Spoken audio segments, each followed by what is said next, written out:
texto diz bem assim: desta forma,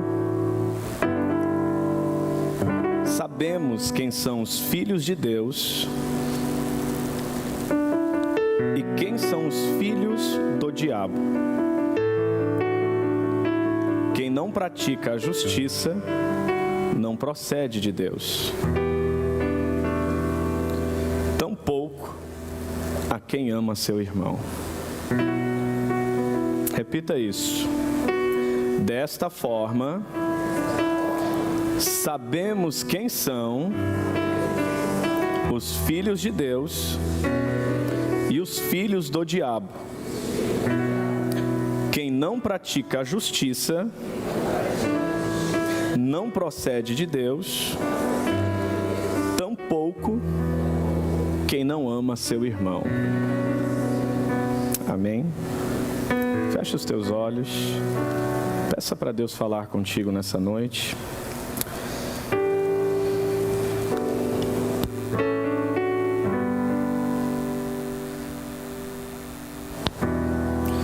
Pai, nós estamos na Tua presença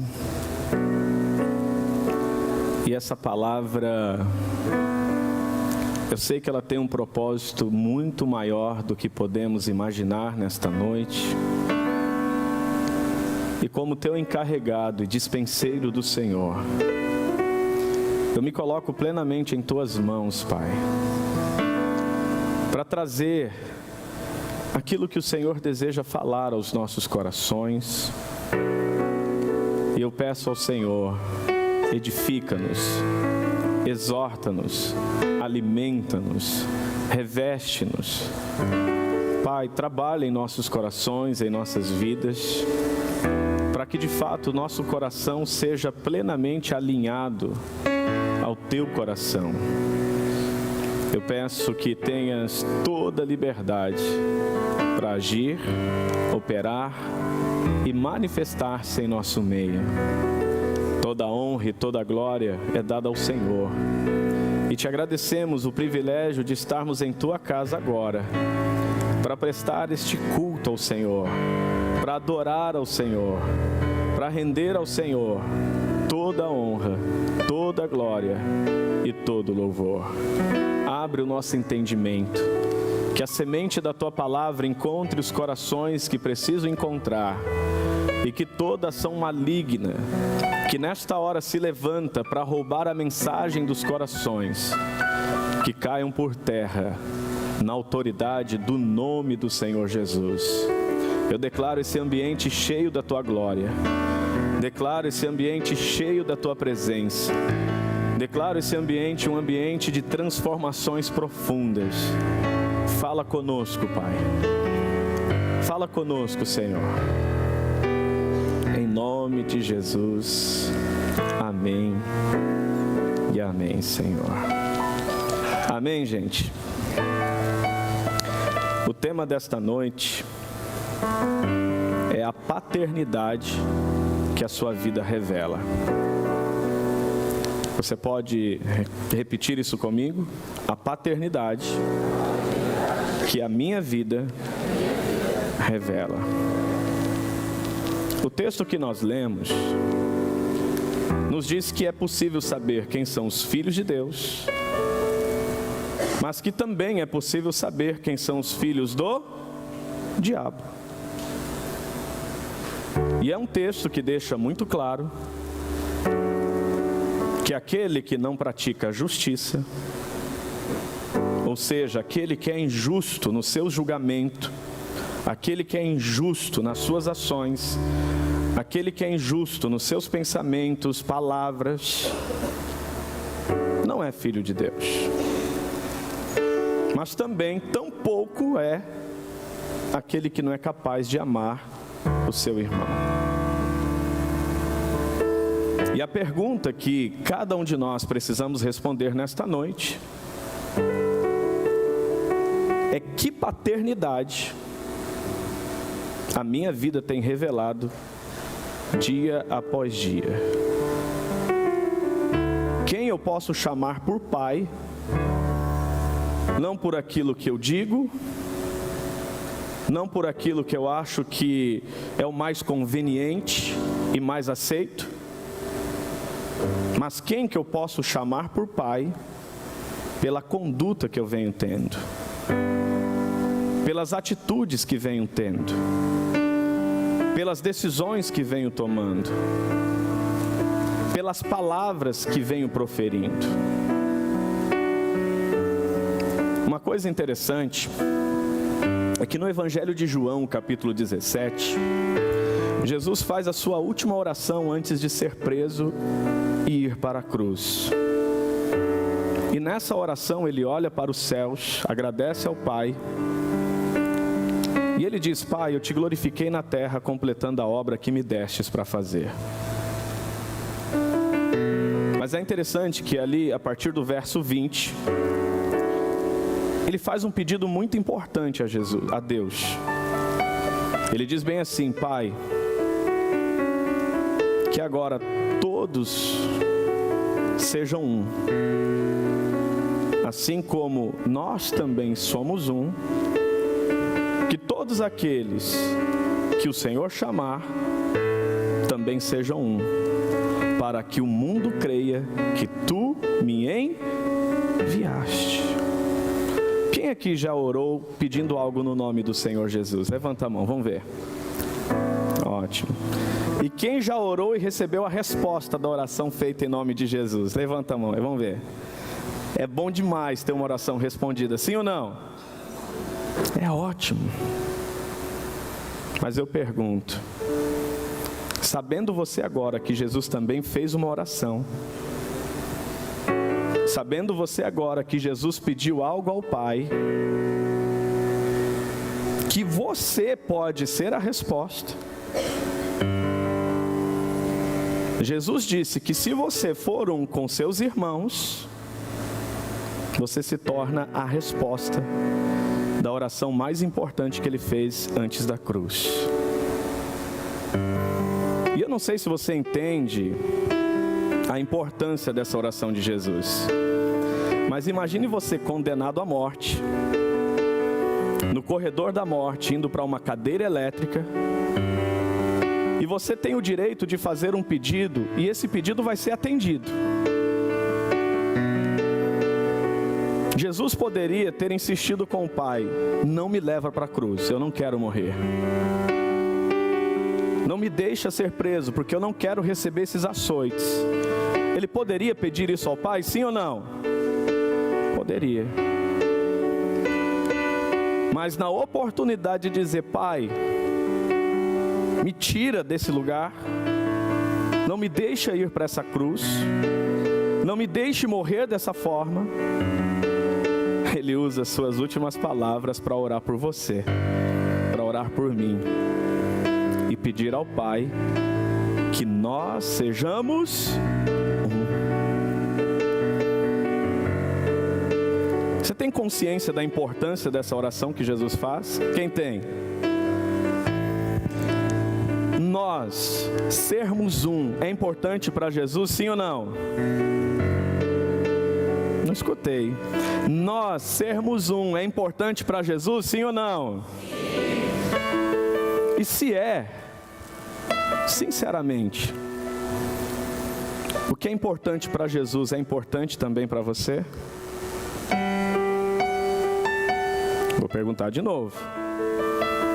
O que é importante para Jesus é importante também para você?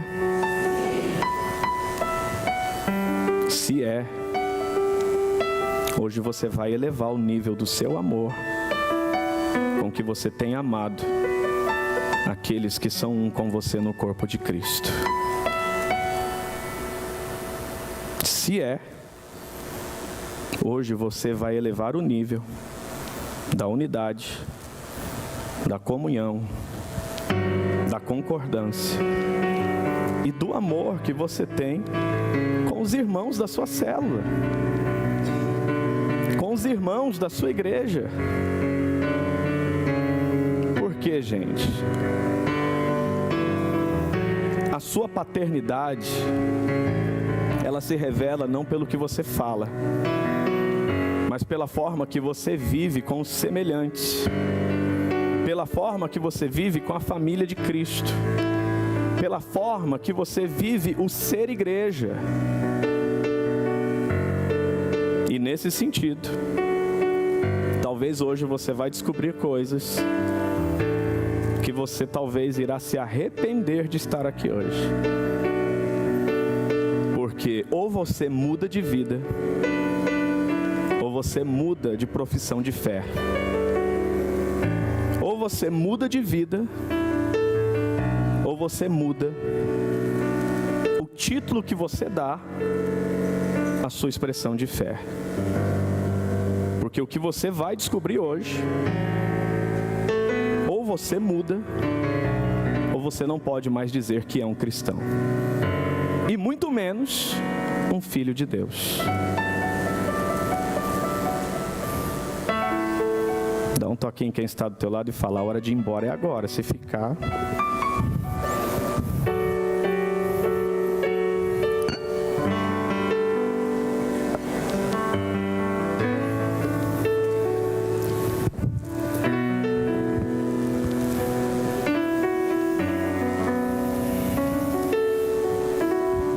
O sermão de hoje não é um daqueles que eu estou preocupado se você vai gostar.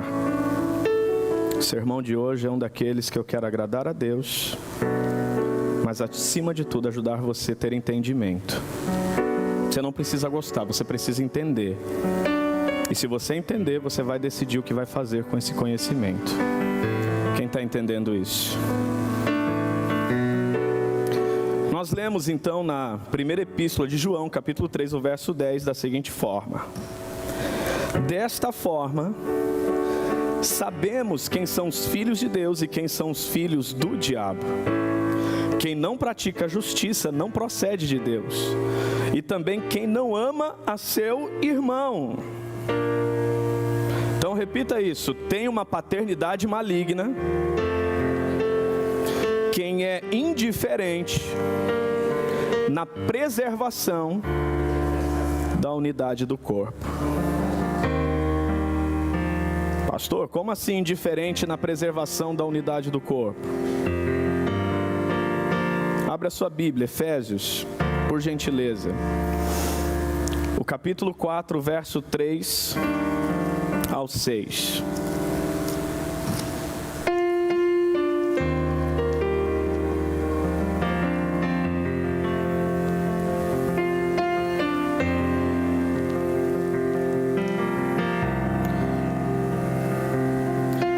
O texto diz bem assim, e já está sendo projetado aqui para você: façam todo o esforço para conservar a unidade do Espírito pelo vínculo da paz. Há um só corpo, um só Espírito, assim como a esperança para a qual vocês foram chamados é uma só.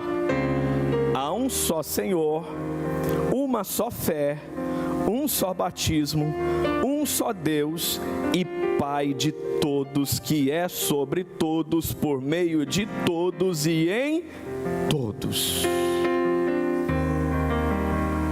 Eu quero que você observe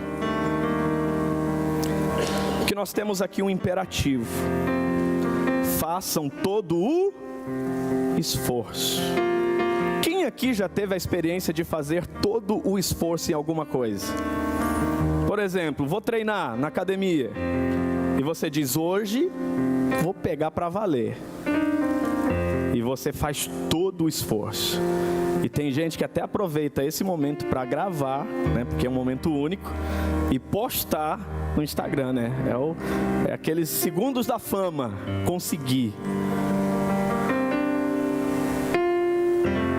E aqui a palavra está dizendo: façam todo o esforço para preservar a unidade. Repita após mim: preservar é diferente de criar. Eu não posso criar a unidade do corpo. Você não pode criar a unidade do corpo. Porque quem nos une é Cristo, por meio do seu sacrifício na cruz do Calvário. Uma vez que você nasce de novo, uma vez que você confessa Jesus como Senhor e Salvador, uma vez que você se arrepende dos seus pecados, uma vez que você de fato vive uma transformação de vida e é reconciliado com Deus, regenerado, perdoado, uma vez que você experimenta a salvação, você é enxertado, você é inserido no corpo de Cristo. Repita isso: eu estou unido ao corpo de Jesus. E se você foi unido a esse corpo, tem um imperativo agora sobre você. Tem um mandamento agora. Faça todo o esforço para preservar a unidade. E eu pergunto: quando foi a última vez que você verdadeiramente se esforçou para aumentar o nível da sua unidade com seus irmãos? Qual foi a última vez que você, ao ver um foco de incêndio, ao invés de pensar assim, não é comigo, deixa queimar? Quando foi a última vez que, ao ver um foco de incêndio, você pegou um balde de água gelada e jogou em cima desse incêndio?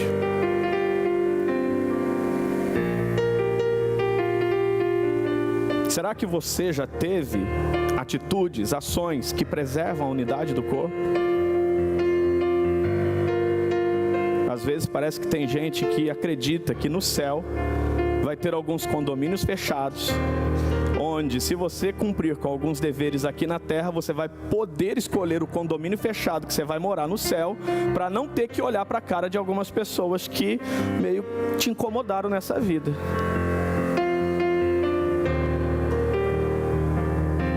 Só que isso não é real.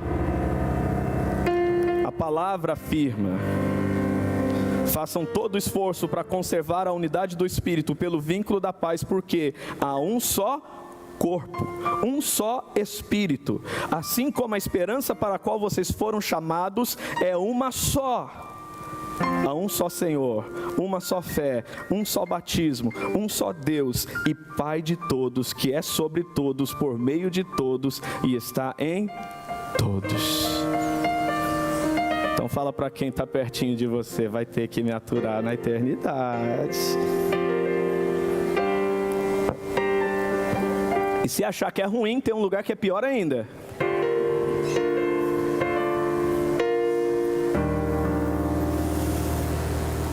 O que eu quero que você entenda? Se você não preserva a unidade por atos, palavras, ações, você revela a paternidade que você representa.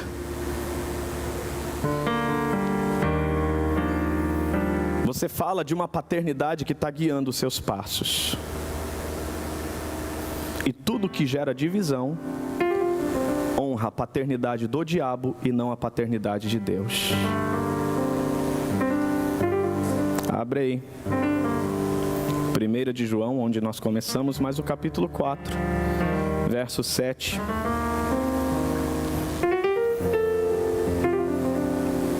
Até o 12.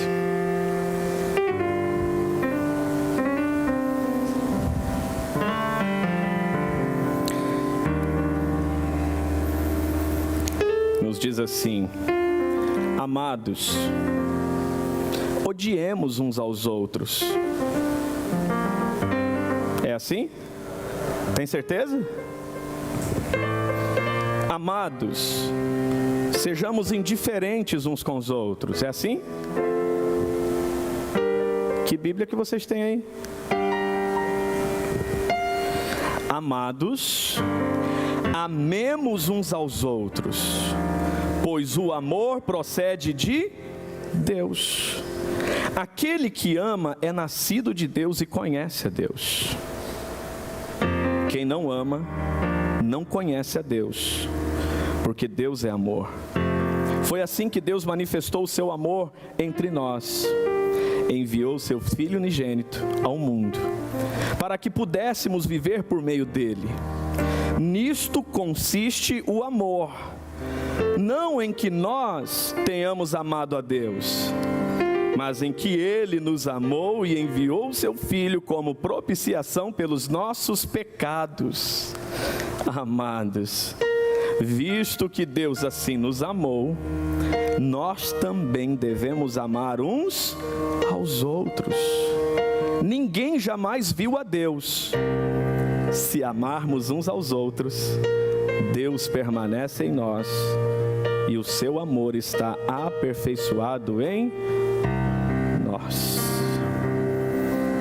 Então a paternidade que você representa não está no que você fala, mas na intensidade e na medida que você vive o amor uns aos outros com seus irmãos na igreja, no corpo de Cristo. Para quem isso está claro? E sabe o que é interessante?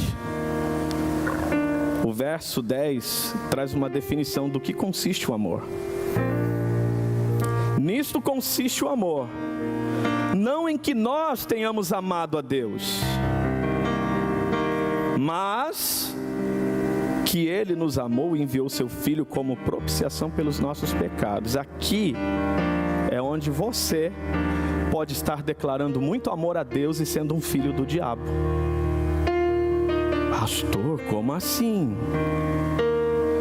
Tem gente que pensa que o amor consiste no que você declara para Deus, no amor que você envia para Deus. E tanto que tem gente hoje que acredita que pode ser cristão, que pode ser igreja, estando sozinho em casa. Diz assim: eu vou servir a Deus sozinho, não vou mais para a igreja, não vou mais ter uma comunidade, não vou ter mais um pastor sobre a minha vida. Vocês já viram gente assim? Porque ela acredita que o amor é o que ela declara para Deus. Então, se eu declarar amor para Deus aqui da minha casa, eu estou vivendo no amor. Só que aqui a palavra define que amor não é o que você declara de amor por Deus, mas é o que você vive com os seus irmãos. Porque ninguém viu a Deus, mas quando você vive uns aos outros, quando você ama uns aos outros, quando você perdoa uns aos outros, Deus se revela. Ele permanece em você. E você sabe que Ele é real e presente na sua vida. Então, no nome do Senhor Jesus, parabeniza quem está do seu lado e fala assim: parabéns porque você tem uma célula. Parabéns porque você tem uma igreja. Parabéns porque você tem um pastor. Parabéns porque você tem uma comunidade que te proporciona a oportunidade de amar pessoas reais e não meramente pessoas ideais. E se você vive isso, você tem uma paternidade celestial. Mas se você foge disso, por mais duro que seja, a sua paternidade provém do inferno e não do céu.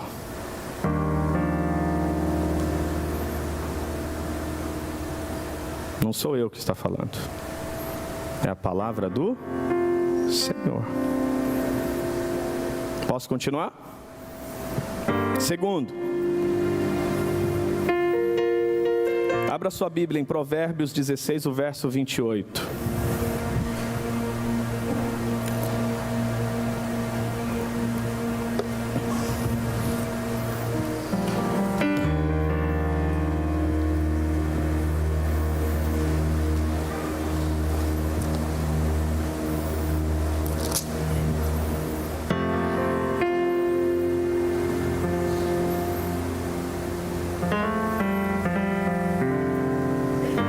Esse texto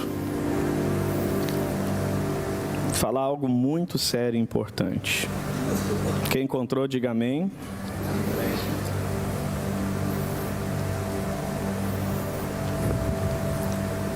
Nos diz assim: o homem perverso provoca dissensão, e o que espalha boatos afasta bons amigos. Em segundo lugar, que eu quero que você entenda, a paternidade que você representa também é definida pela qualidade das suas palavras. paternidade que você representa é revelada pela forma que você usa a sua língua. Abra a sua Bíblia, Tiago capítulo 3.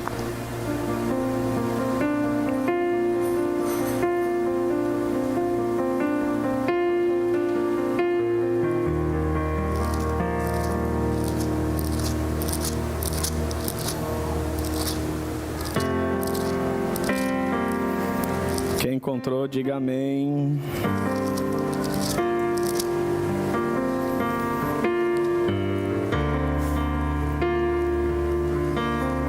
Eu quero que você deixe essa palavra entrar, não pensando em alguém. Porque às vezes a gente começa a ouvir um assunto e a gente pensa assim, mas como que fulano precisava estar aqui hoje? Eu quero que você não pense em ninguém que não seja você. A qualquer uma das palavras que estamos aqui hoje, meditando e deixando entrar em nosso coração, como uma palavra do Senhor para as nossas vidas. Repita isso comigo. A palavra de hoje é sobre mim e não sobre quem eu gostaria que fosse. Ainda que você ache que você está perfeito, não ignore que Deus está falando com você. Amém? Porque essa palavra é para todo mundo que tem língua. Quem aqui tem língua? Então, abre aí, Tiago 3, diz assim: meus irmãos, não sejam muitos de vocês mestres, pois vocês sabem que nós, os que ensinamos, seremos julgados com maior rigor. Repita isso, nós que ensinamos, seremos julgados com maior rigor. Acompanhe a leitura. Todos tropeçamos de muitas maneiras. Se alguém não tropeça no falar, tal homem é perfeito, sendo também capaz de dominar todo o seu corpo. Quando colocamos freios na boca dos cavalos, para que eles nos obedeçam, podemos controlar o animal todo. Tomem também como exemplo os navios, embora sejam tão grandes e impelidos por fortes ventos, são dirigidos por um leme muito pequeno, conforme a vontade do piloto. Semelhantemente, a língua é um pequeno órgão no corpo, mas se vangloria de grandes coisas. Vejam como um grande bosque é incendiado por uma simples fagulha. Assim também, a língua é um fogo, é um mundo de iniquidade. Colocada entre os membros do nosso corpo, contamina a pessoa por inteira, incendeia todo o curso de sua vida, sendo ela mesma incendiada pelo inferno. Toda espécie de animais, aves, répteis, criaturas do mar, doma-se e tem sido domada pela espécie humana. A língua, porém, ninguém consegue domar. É um animal incontrolável, cheio de veneno que? Mortífero. Com a língua bendizemos o Senhor e Pai, e com ela amaldiçoamos os homens, feitos à imagem e semelhança de Deus. Da mesma boca procedem bênção e maldição. Meus irmãos, não pode ser assim. Acaso podem sair água doce e água amarga da mesma fonte? Meus irmãos, pode uma figueira produzir azeitonas e outra videira figos? Da mesma forma, uma fonte de água salgada não pode produzir água doce. Se a água que sai de você é salgada, você sabe a paternidade que você representa. Se a água que sai de você é doce, você sabe qual é a paternidade que você representa. A forma como você se refere às pessoas, principalmente na ausência delas, fala da sua paternidade e não da pessoa que você está se referindo. Então, quando você está falando mal de alguém, quando você está tendo um coração perverso com alguém, quando você está usando palavras para inferiorizar alguém,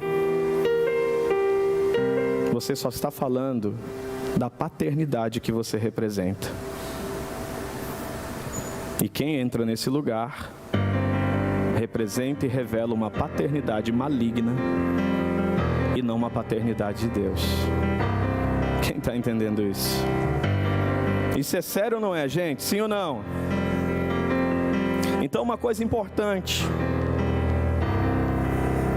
se por um lado ser indiferente na preservação da unidade do corpo revela uma paternidade maligna, também ter um coração perverso e uma língua maledicente revela uma paternidade maligna.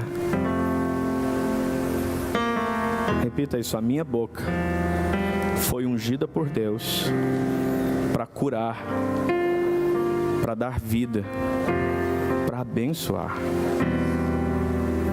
Tudo que é diferente disso representa outra paternidade. Quem está entendendo, diga amém. Posso continuar? Terceiro, 1 aos Coríntios capítulo 3.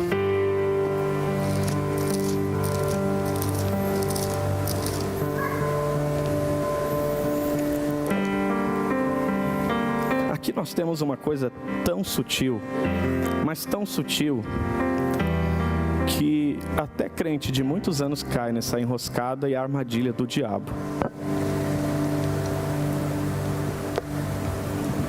1 aos Coríntios capítulo 3 diz assim: Irmãos, não lhes pude falar como a espirituais, mas como a carnais, como a crianças em Cristo. Dei-lhes leite e não alimento sólido, pois vocês não estavam em condições de recebê-lo. De fato, vocês ainda não estão em condições, porque ainda são carnais. Por quê? Visto que há inveja e divisão entre vocês, não estão sendo carnais e agindo como mundanos? Pois quando alguém diz, eu sou de Paulo, e o outro, eu sou de Apolo, não estão sendo mundanos? Afinal de contas, quem é Apolo? Quem é Paulo? Apenas servos, por meio dos quais vocês vieram a crer, conforme o ministério que o Senhor atribuiu a cada um. Aqui tem uma coisa muito sutil, gente. Paulo diz que esta igreja está sendo carnal porque há inveja. Todo mundo aqui sabe o que é inveja? Não senti muita firmeza, não. A inveja começa no momento que você olha para o seu irmão e começa a se comparar com ele. Começa quando você olha para alguém e começa a se comparar. Mas até aí, ainda, embora seja negativo, ainda não está no campo da inveja. Porque você vai para o próximo estágio. Uma vez que você se compara, você tende a passar a cobiçar o que o outro tem. Você começa a cobiçar o que o outro vive. Você começa a cobiçar o que o outro alcançou.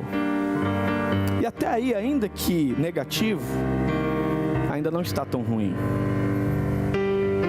O problema é quando você se compara, quando você cobiça e não tem e não vive o que o outro tem e vive, e você vai para o nível da inveja.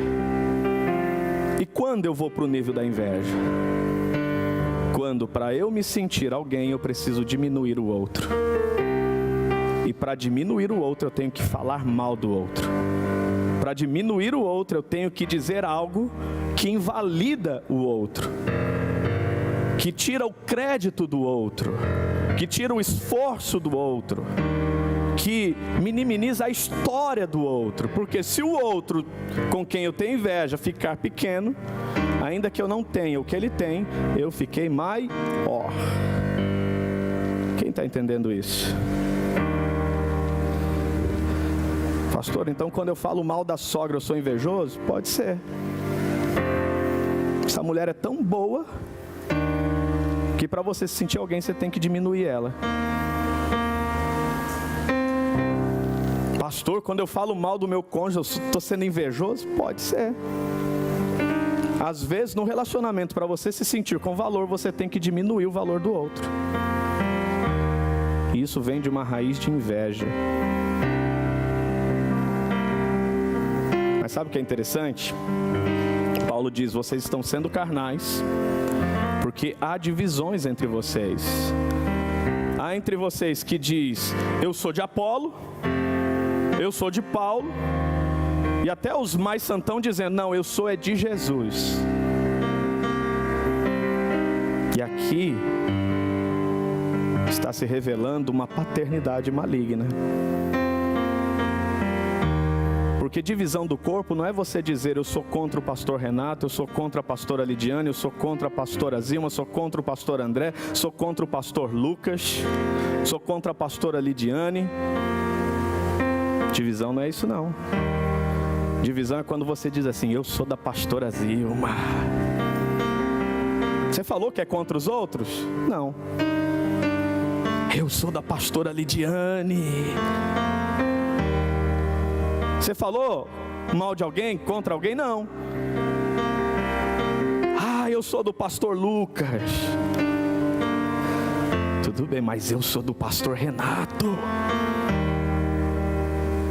Vocês não sabem de nada, eu sou é de Jesus. Tudo carnal.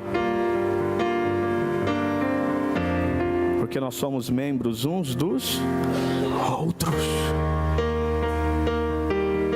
Uns dos outros. E você não precisa dizer que é contra alguém, basta você dizer em um corpo que você é só de um alguém. Ainda que esse um alguém seja o próprio Cristo. É que nem algumas pessoas que dizem assim, só Jesus me exorta.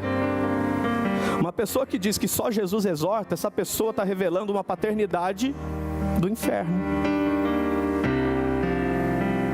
Como assim, pastor? Sabe por quê? Tem tanto orgulho dentro de você que você acha que nenhum outro ser humano abaixo de Jesus pode exortar você. E esse orgulho transformou anjos em demônio, e você também está se transformando em um. Porque quando você age assim, você tem por pai, não Deus, mas o diabo. É difícil de entrar isso, mas é a verdade. Faz sentido ou não faz, gente? Então, sinceramente, quem pode exortar teu coração hoje? Quem pode fazer a você as perguntas que você foge delas? Quem pode falar as verdades que nunca ninguém você permitiu falar a você? Se só Jesus pode te exortar, tem algo de errado. Tem uma paternidade aí que está trazendo uma disfunção na tua vida. Sabe por quê? Isso fala de um coração que se rebelou. E o pecado de rebelião é comparado ao pecado de feitiçaria. Quem já sabia disso? Quando você não se sujeita a uma autoridade que está sobre você, você comete o pecado de rebelião. E na palavra de Deus, a rebelião é como um pecado de feitiçaria. E feiticeiro revela que paternidade? Cutuca aí, irmão. Que paternidade um feiticeiro revela? Do céu ou do inferno? De Deus ou do diabo?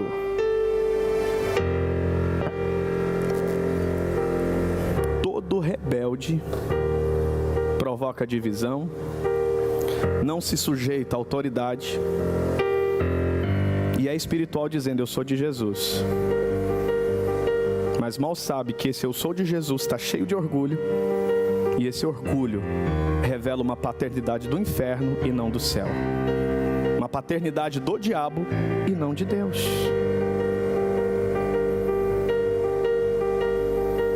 Faz sentido. É difícil de ouvir, assim como é difícil de falar.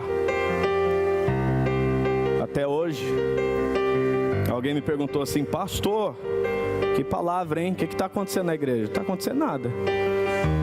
Eu nunca prego para o presente, eu sempre prego para o futuro. O que você precisa para hoje eu já preguei, você pode ter certeza. Então não ignore que essa palavra não é para você.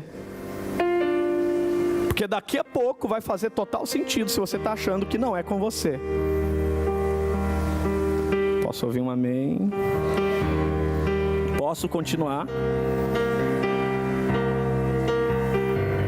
Vocês que deixaram. Abra sua Bíblia, por favor. Agora, 1 aos Coríntios, capítulo 1, verso 10.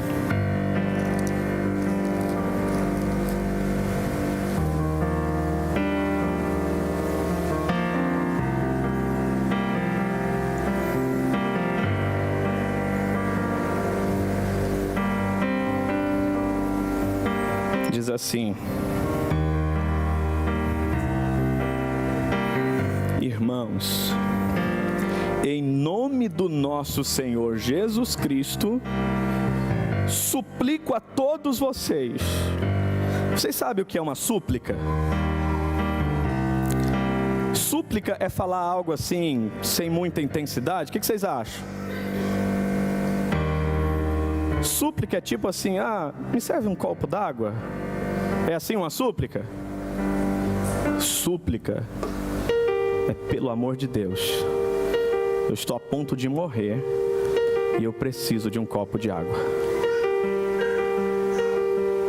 E aí, veja bem isso. Irmãos, em nome do nosso Senhor Jesus Cristo, suplico a todos vocês que concordem uns com os outros.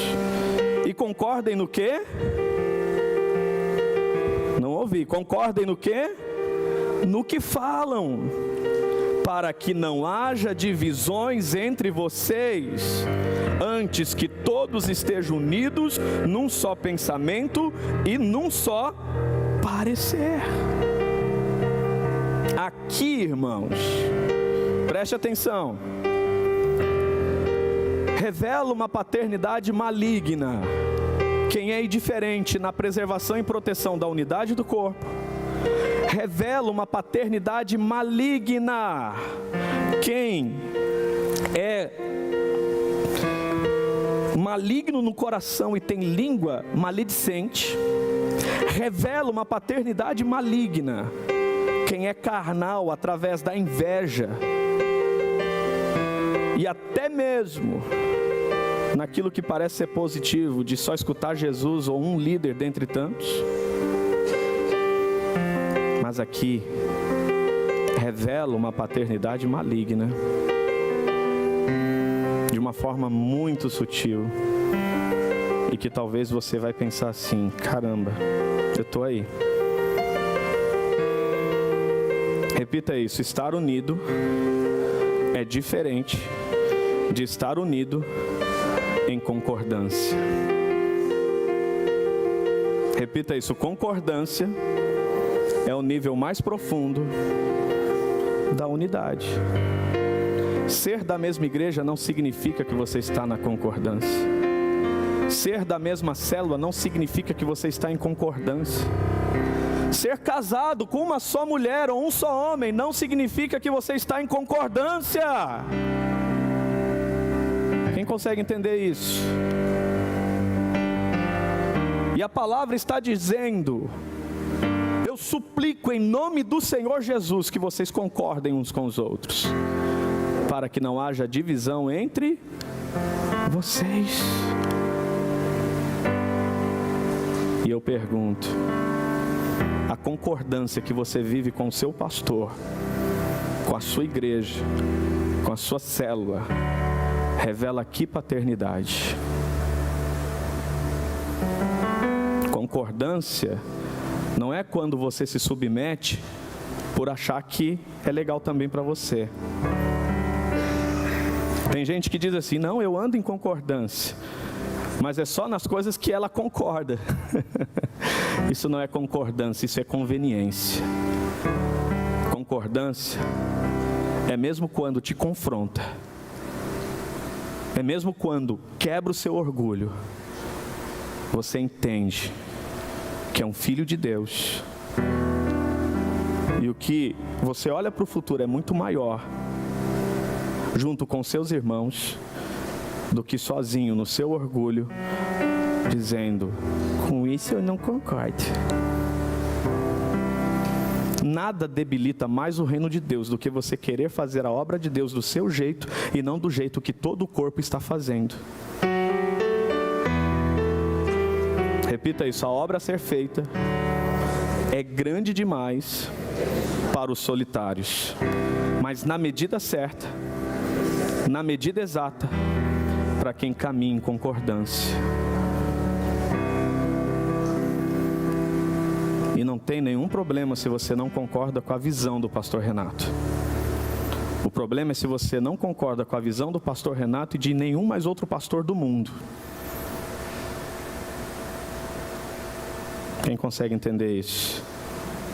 Se você não consegue andar em concordância aqui, você tem que achar um lugar onde você se submete e anda em concordância, para que o reino cresça, para que vidas sejam salvas, para que o nome de Jesus seja honrado e glorificado, e para que você represente a paternidade do céu e não do inferno, uma paternidade de Deus e não do diabo. Porque quem não anda em concordância divide, tudo que divide revela uma paternidade maligna. Está ficando claro isso, gente? Sim ou não?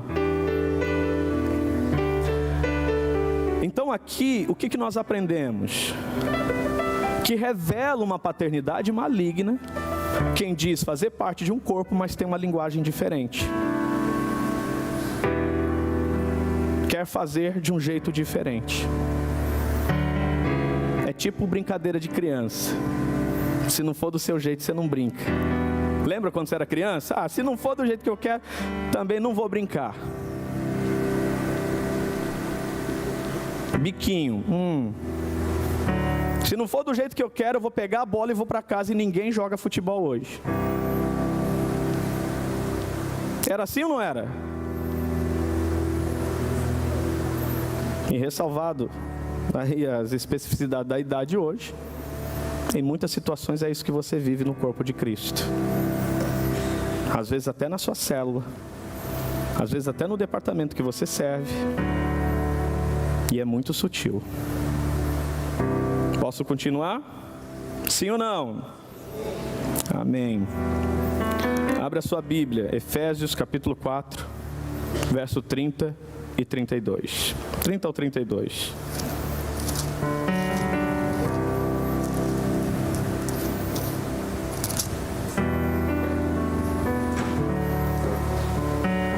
Nos diz assim: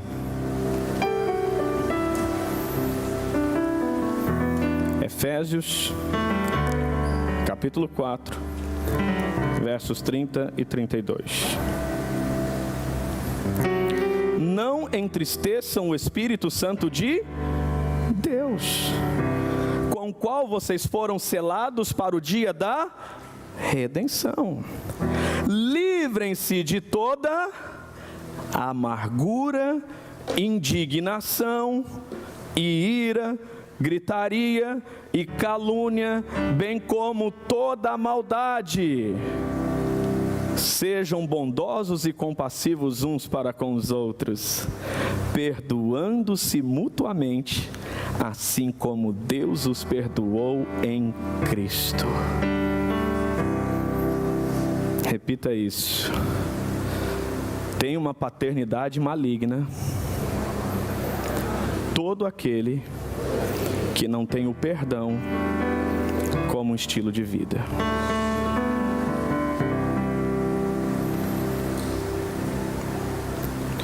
Eu sei que para algumas pessoas é difícil entender isso. Mas você quer ver como que essa paternidade entra de uma forma muito sutil. Volta aqui alguns versículos no mesmo capítulo. E olha que interessante o verso de número 26. Quando vocês ficarem irados, o que é para fazer? Não pequem. Apaziguem a sua ira dentro do próprio mês. É isso? Apazigue a sua ira em 6 meses. É isso? Apazigue a sua ira em pelo menos 1 ano. É isso? Apazigue a sua ira antes que o sol se ponha. E o verso 27 diz assim: e não deem lugar ao diabo. Ficou irado e virou o pôr do sol. Em outras palavras é isso: Satanás, o coração está aberto, faz morada. Pode vir. É isso. Porque uma vez que a ira permaneceu, ela vai se transformar em ressentimento, vai se transformar em amargura, vai se transformar nas coisas mais ruins que você pode imaginar. E aí eu pergunto: Deus é mágoa? Sim ou não? Deus é ressentimento? Deus é rancor? Deus é o quê? Amor. Mas se você fica nesse lugar, você revela qual paternidade? A do Deus que é amor ou a do diabo?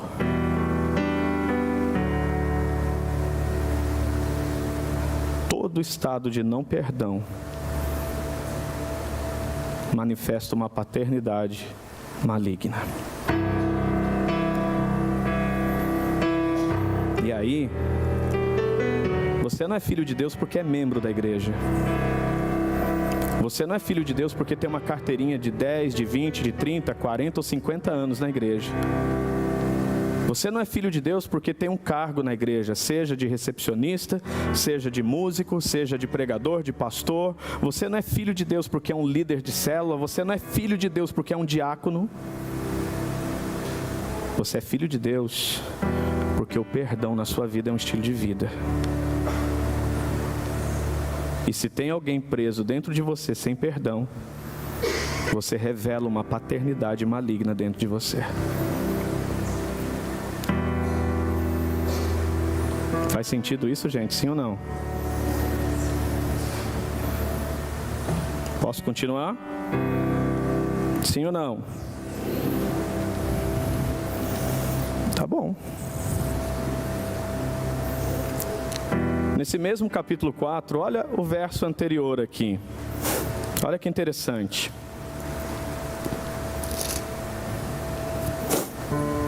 Verso 25. Portanto, cada um de vocês deve abandonar o quê? A mentira. E falar a verdade ao seu próximo, pois todos somos membros do mesmo corpo. Quem que é o pai da mentira? Quem que é o pai da mentira? E quem você toma por pai quando você mente? Deus? O diabo. Ah, mas eu não minto. Eu só conto de um jeito diferente os fatos.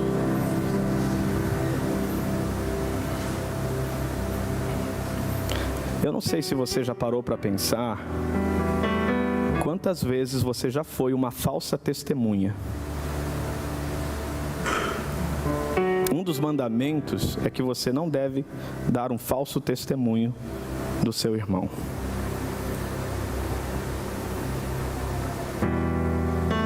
Mas tem pessoas que se permitem viver isso. Tem ou não tem? Quantas vezes? Tem gente que acha que o pastor nunca sabe de nada, né? Mas quantas vezes pessoas, no motivo de oração, olha irmão, chega aqui. Vou falar contigo, mas é para orar. Sabe, né, que eu amo o pastor Renato, mas olha só, é para orar.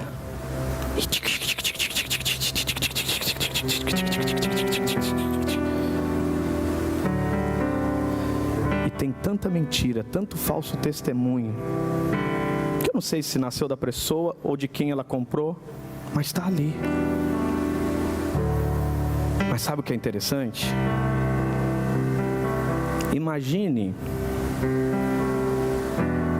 que a pastora Zilma seja essa pessoa. Vem cá, pastora Zilma, cochicha aqui na minha orelha um pedido de oração, vai lá. Cochicha aqui. Olha que interessante, irmãos, como que acaba com o falso testemunho. Cochicha aqui, um motivo de oração. Sério? Amiga? Bombástico!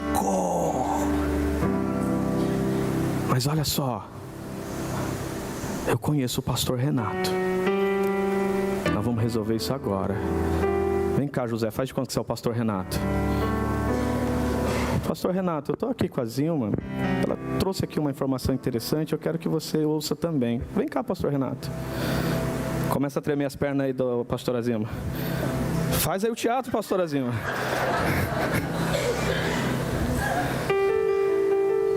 Você pode contar esse motivo de oração agora para o pastor Renato também ouvir? Porque talvez, como é sobre ele tem um parecer diferente do que você recebeu. Vamos ouvi-lo? O que acabou de acontecer aqui? Se era só um motivo de oração, tá? Tudo jóia. Mas se era o contrário, nesse exato momento o falso testemunho cai por terra. Quem entendeu aí? Então aplauda bem forte o nome de Jesus. Obrigado, pastora Zilma.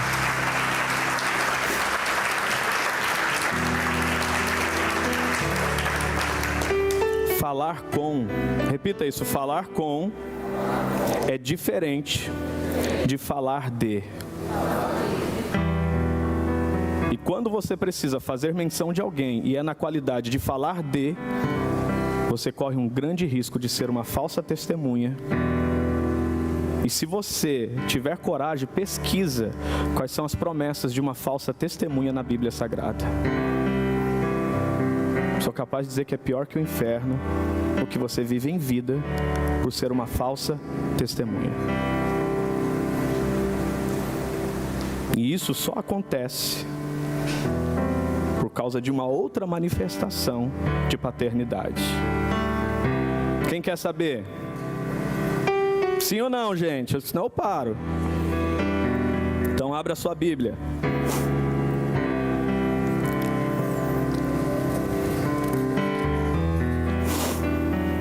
Mateus capítulo 7, verso 1 ao 5.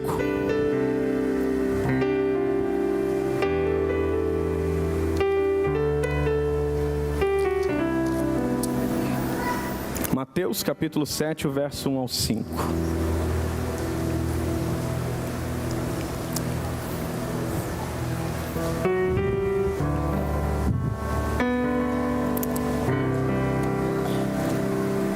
Quem encontrou, diga amém. Diz assim: não julguem, para que vocês não sejam julgados. Pois na mesma forma que julgarem, vocês serão julgados. E a mesma medida que também usarem, também será usada para medir vocês.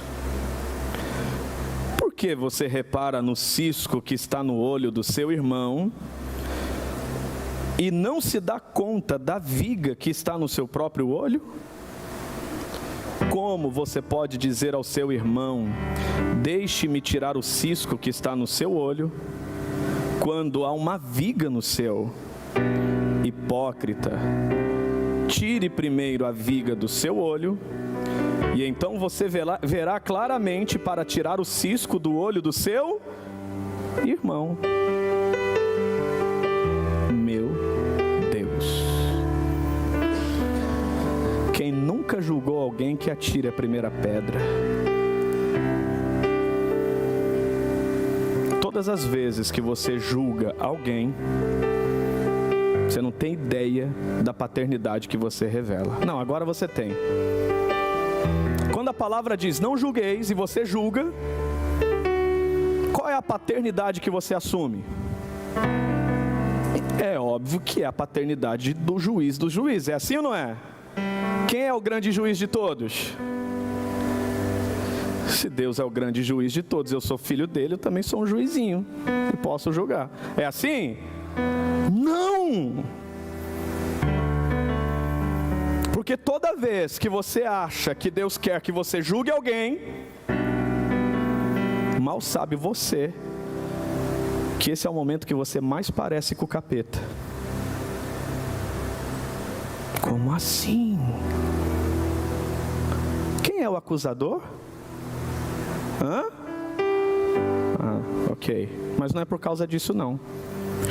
Quando você acredita que pode julgar, quando você acredita que tem habilitação para separar o joio do trigo, quando você acredita que tem habilitação para separar ovelhas de bode, você está usando uma atribuição que Jesus não delegou a nenhum pastor da face da terra.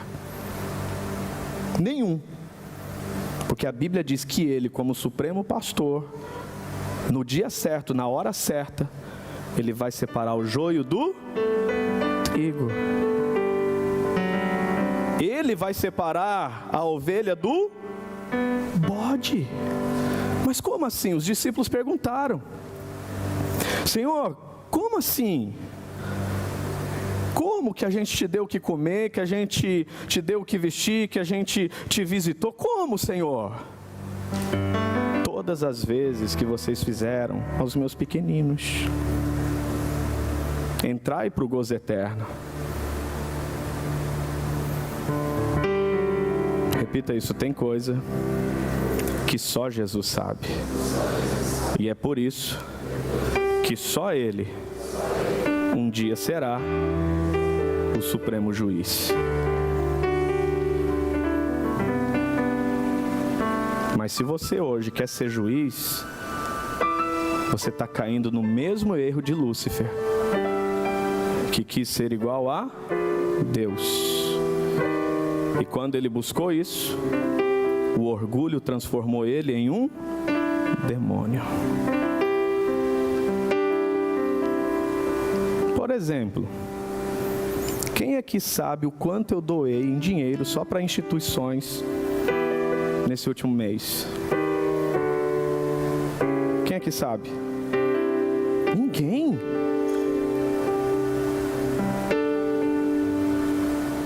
Puxa vida, eu podia ter falado para ajudar você a me julgar melhor, né? Você começa a entender. É que nem um dia. Olha só, gente, coisa louca. Eu lembro quando eu comprei um Fluence, e é carrão Fluence, né? Meu Deus. E aí, uma pessoa que tem a paternidade do céu falou bem assim: eu não vou dar dízimo para pastor andar de carrão. Imagina se esse irmão me visse com uma BMW agora, né? O que falaria? Mas sabe o que eu acho interessante? Que essa pessoa não sabe que eu deixei mais de 10 anos de empresa para ficar 4 anos num seminário, tendo dias que a única refeição que eu tinha para fazer era um miojo feito numa cafeteira. Alguém aqui já fez miojo na cafeteira? Então imagine você não tendo onde cozer um miojo, tendo que esquentar a água na cafeteira, colocar o miojo na cafeteira, e algo que em 3 minutos seria resolvido, demorou mais de 30 minutos, e você dividir esse miojo com o seu colega de quarto, porque é a única refeição que vocês têm naquele dia.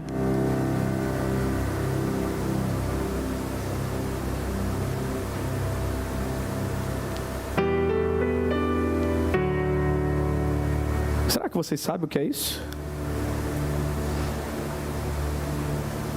Eu estou dando um exemplo meu, para não usar exemplo das pastorais, porque às vezes assemelha com alguém, vai dizer assim: o pastor está falando de mim no altar. Então estou falando de mim. juiz é só aquele que vê todas as coisas. E um dia, todo joelho terá que se dobrar diante dele para prestar contas. Fala para quem está do seu lado, isso não é com você, irmão. Não cai nesse engano. Quem está entendendo isso, gente? É muito louco isso, mas pastor José e pastora Zilma sabem que eu cheguei aqui não com garantias de salário. Eu cheguei aqui no ano de 2009, julho de 2009, num inverno que eu nunca vi na vida, com um colchão, uma CG Titan e uma TV que eu queimei no mesmo dia porque eu não sabia que a energia era 220, coloquei na tomada e torrou. E a única garantia que eu tinha é que Deus disse: sai da tua terra, do meio da tua parentela, porque há um povo dentro de você.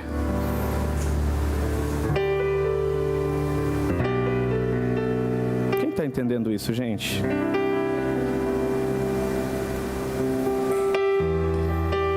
Então toda vez que eu me coloco num lugar de juiz, eu estou querendo ser Deus.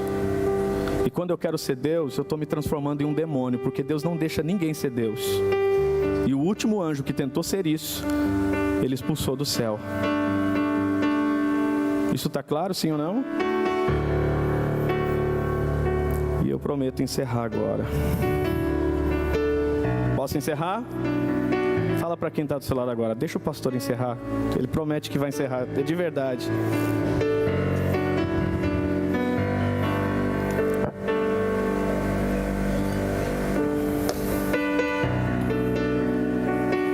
Abre a sua Bíblia. 1 Coríntios, capítulo 13, o verso 1 ao 7.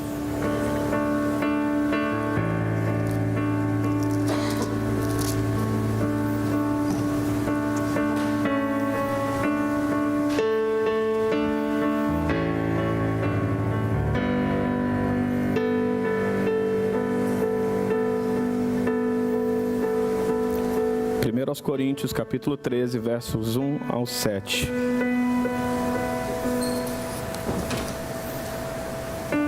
Quem encontrou, diga amém. Diz bem assim: ainda que eu fale as línguas dos homens e dos anjos, se não tiver amor, serei como um sino que ressoa, ou como um prato que retine. Preste atenção, não é porque fala em línguas que representa uma paternidade do céu. Ainda que eu tenha o dom de profecia e saiba todos os mistérios e todo o conhecimento e tenha uma fé capaz de mover montanhas, se não tiver amor, nada serei. Não é porque é profeta que representa uma paternidade do céu.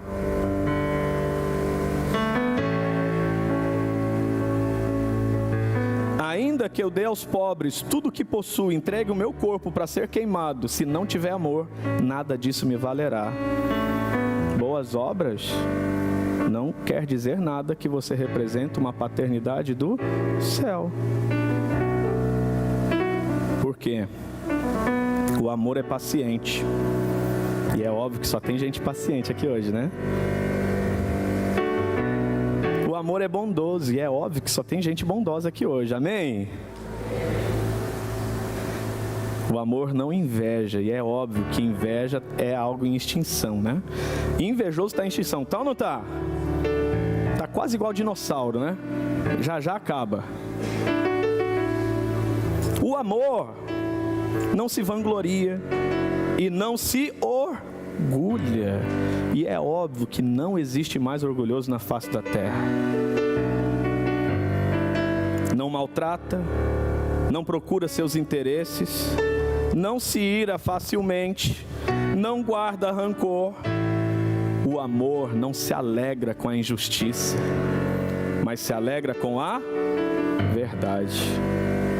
Porque o amor tudo sofre, tudo crê, tudo espera e tudo suporta. Então, quando eu represento uma paternidade do céu, uma paternidade de Deus, quando mais do que ser religioso, eu amo. Ninguém viu a Deus, mas se amarmos uns aos outros, Ele se revela nas nossas relações de amor. E a pergunta que não quer se calar hoje: qual é a paternidade que você vai revelar a partir de hoje? Porque a palavra é clara. Assim sabereis quem são os filhos de Deus e quem são os filhos do diabo. E todo que pratica injustiça não procede de Deus, e tampouco o que não ama a seu irmão. E acredite nisso. Tem muita gente que já saiu da igreja por causa de relacionamentos quebrados e está cantando com todo o coração: sou filho de Deus, sou filho de Deus, e mal sabe que o que ele fala não é a verdade sobre quem realmente está sendo. Porque até que você se lembre de onde caiu, se arrependa e volte às práticas das primeiras obras, tudo que vem a partir disso não representa uma paternidade do céu, mas uma paternidade do inferno. E não importa onde você vai levar o inferno com você. Quem está entendendo isso? E é por isso que eu não recebo ninguém como membro dessa igreja sem passar por um atendimento comigo.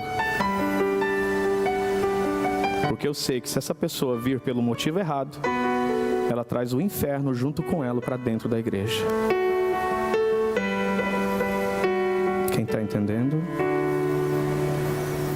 Então é claro que você está muito avivado agora, porque você tem uma paternidade do céu. Então dá uma salva de palmas para Jesus, porque aqui só tem filho do céu, filho de Deus, amém? Aleluia! Fique em pé, por favor. Amém. Aleluia. Coloca a mão no seu coração, fecha os teus olhos. E mais uma vez eu peço para você, não pense que é com alguém. Eu não estou mandando recado para ninguém, gente. E às vezes eu consigo escutar o que está no pensamento de algumas pessoas. Se você acha que Deus não está falando com você, ignora. Mas não inventa um diálogo interno para não receber. Se você está recebendo essa palavra, é porque Deus te ama muito. E se eu estou tendo coragem de pregar isso a você, é porque eu te amo muito.